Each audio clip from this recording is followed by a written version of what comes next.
শিক্ষার্থী, কেমন আছো তোমরা? আশা করি ভালোই আছো। অনেক দিন তোমাদের সঙ্গে শ্রেণীকক্ষে দেখা হয়নি। নিশ্চয়ই ভালো আছো, লেখাপড়া করছো বাড়িতে। কোভিড-19 প্রভাবে আজ গোটা বিশ্বই থমকে দাঁড়িয়েছে, বাংলাদেশও তার ব্যতিক্রম নয়। আর তোমাদের যেন কোনো ক্ষতি না হয় সেজন্য মাননীয় সরকারের নির্দেশে আমরা অনলাইনের ক্লাসে তোমাদের সামনে হাজির হচ্ছি। তো বাড়িতে সময় যেভাবে কাটাও, লেখাপড়ার সাথে অবশ্যই যুক্ত থাকতে হবে। তো যাই হোক, আজকে আমি তোমাদের সামনে দশম শ্রেণীর একটা ক্লাস উপহার দেব। দশম শ্রেণী হিন্দু ধর্ম। তো আজকে আমার আজকের পাঠ হবে হিন্দু ধর্মের সংস্কার। আচ্ছা, সংস্কার শব্দটার সাথে কি তোমরা পরিচিত আছো? অবশ্যই আছো, কারণ তোমরা যখন দশম শ্রেণীতে উঠেছো, এর আগে আমরা অল্প কিছু পূর্বের ক্লাসগুলোতে জেনেছি। তারপরে আমি একটু বলছি, আমাদের এই পার্থিব জীবনকে সুন্দর, কল্যাণকর করে গড়ে তোলার জন্য প্রাচীন ঋষিরা ধর্মীয় যে আচার আচরণগুলো, মাঙ্গলিক আচার আচরণ ও মাঙ্গলিক কর্মের নির্দেশ দিয়েছিলেন, সেটাই হচ্ছে সংস্কার। এই উদ্দেশ্যে তারা রচনা করেছেন অনেক গ্রন্থ, যেগুলোর কথা উল্লেখ না করলেই নয়। মনুসংহিতা আছে, যাজ্ঞবল্ক্য সংহিতা আছে, পরাশর সংহিতা আছে প্রভৃতি স্মৃতিশাস্ত্র। এগুলো হিন্দু ধর্মের বিধিবিধানের বিখ্যাত গ্রন্থ। সংস্কার হচ্ছে কিছু বিধিবিধান বা নিয়ম দ্বারা গঠিত। এই সকল গ্রন্থে হিন্দু ধর্মের সমগ্র জীবনের বিভিন্ন মাঙ্গলিক ক্রিয়া যে অনুষ্ঠান করা হয় তারই নির্দেশিকা রয়েছে। তো যাই হোক, আজকে আমি তোমাদেরকে দশবিধ সংস্কার সম্পর্কে বলবো। দশবিধ সংস্কার, এই দশবিধ সংস্কার কথাটির মাধ্যমেই আমরা বুঝতে পারছি যে এর মধ্যে হয়তো 10টি সংস্কারের উল্লেখ আছে। আর তোমরা তো পড়েছো, তোমরা জানো। তো এই দশবিধ সংস্কার হচ্ছে ঐতিহ্য অনুসরণ করে হিন্দুদের সমগ্র জীবনের যে মাঙ্গলিক অনুষ্ঠান করা হয়, অর্থাৎ এই 10টি সংস্কারের দ্বারাই আমরা আমাদের জীবনকে সুন্দর এবং সুশৃঙ্খল এবং সুভাবে গড়ে তুলতে পারব। তাই এই 10টি সংস্কারই আমাদের জীবনে অঙ্গাঙ্গিভাবে জড়িত।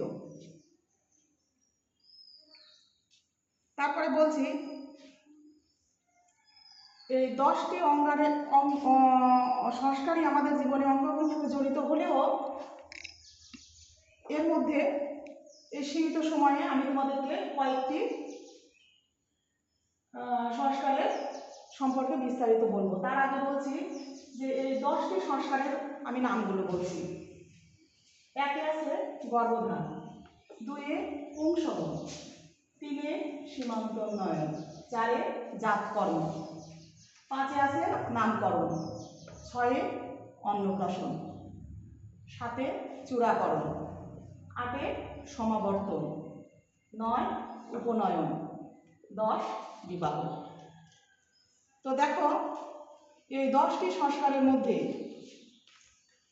আমি যেগুলো বেশি গুরুত্বপূর্ণ আমি সে কয়টা সম্পর্কে তোমাদেরকে আলোচনা করছি।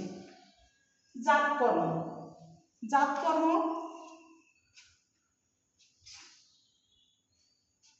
এই সংস্কারটা প্রত্যেকটা মানুষের জীবনে সংস্কারের দ্বারাই মানুষের জীবন পরিপূর্ণ হয়। তো জাতকর্ম হচ্ছে জন্মের পর একটা শিশুর পিতা তার মুখে জব, ষষ্ঠীমধু, ঘৃত দ্বারা সেই সন্তানের জিহ্বা স্পর্শ করে, মন্ত্র উচ্চারণ করেন, একেই বলে জাতকর্ম। তা তোমরা বুঝতে পেরেছো জাতকর্ম কাকে বলে? তারপর দেখো নামকরণ। একটা শিশু যখন ভূমিষ্ঠ হয় তখন কিন্তু সে সৃষ্টিকর্তার কাছ থেকে কোনো নাম নিয়ে আসে না, তখন তাকে একটা নাম দেওয়া হয় এবং সেই নামে সে জগৎ বিখ্যাত হয়। আমরা বড় বড় মনীষীরা কিন্তু কেউ কখনো নাম নিয়ে আসেনি। সেই মনীষীরা পৃথিবীতে এসেই তাদের নামকরণ হয়েছে এবং সেই নামের দ্বারাই তারা জগৎ বিখ্যাত হয়েছে। সেই জন্য নামকরণও একটা গুরুত্বপূর্ণ সংস্কার। নামকরণ হচ্ছে সন্তান ভূমিষ্ঠ হওয়ার পরে, সেটার একটা নিয়ম আছে কীভাবে নামকরণ করতে হবে। তাই বলছি, সন্তান ভূমিষ্ঠ হওয়ার পরে দশম, একাদশ, দ্বাদশ ও শততম দিবসে তার নামকরণ করতে হয়। এ কারণেই বলছি যে এটাই হচ্ছে আমাদের সংস্কার। তারপর দেখো, আরও একটা গুরুত্বপূর্ণ সংস্কারের মধ্যে পড়ে, সেটা হচ্ছে অন্নপ্রাশন।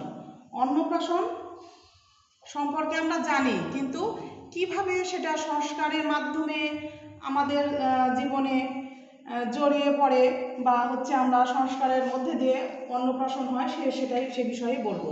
পুত্রর নির্দিষ্ট একটা সময় আছে এবং কন্যারও নির্দিষ্ট একটা সময় আছে, সেটাই বলছি। পুত্রর অন্নপ্রাশন করতে হয় ষষ্ঠ মাসে এবং কন্যার পঞ্চম, অষ্টম অথবা দশম মাসে।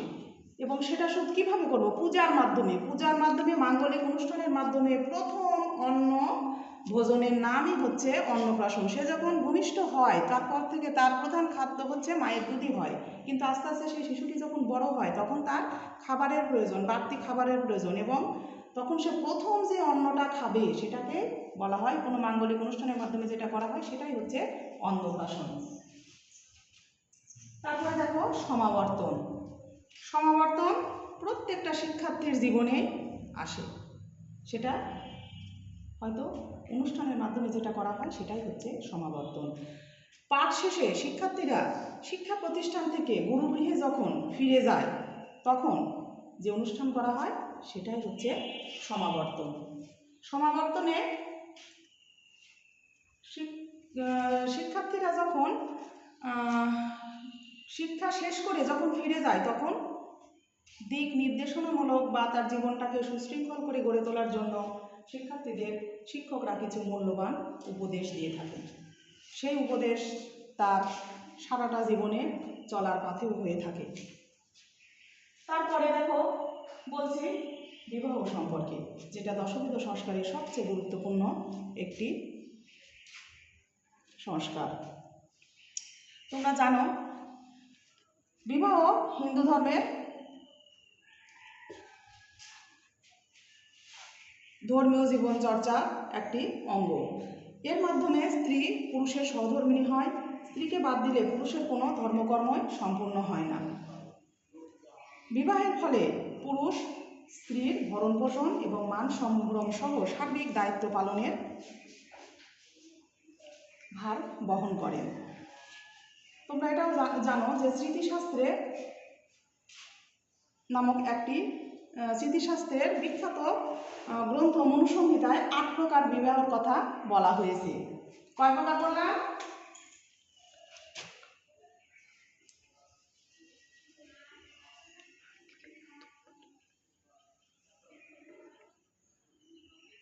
বিবাহ ৮ প্রকার।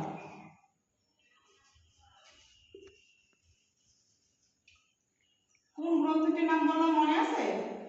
মনুসংহিতা।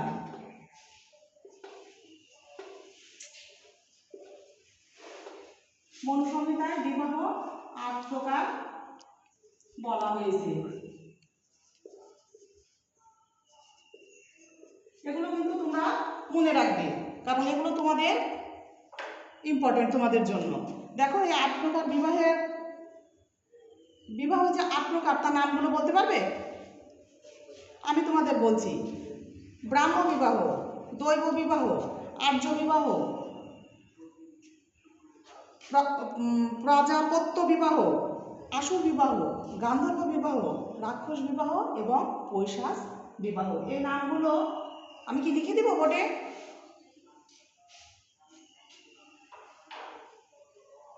নাকি তোমরা বইতে আছে তোমরা জেনে নিতে পারবে?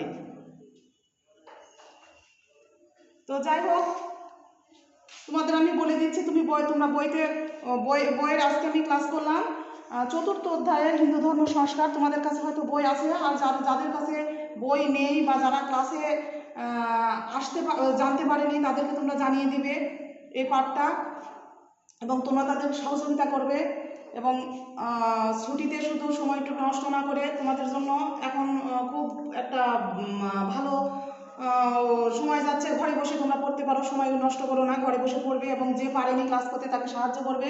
এই বলে আমি আমার ক্লাস আজকে শেষ করছি।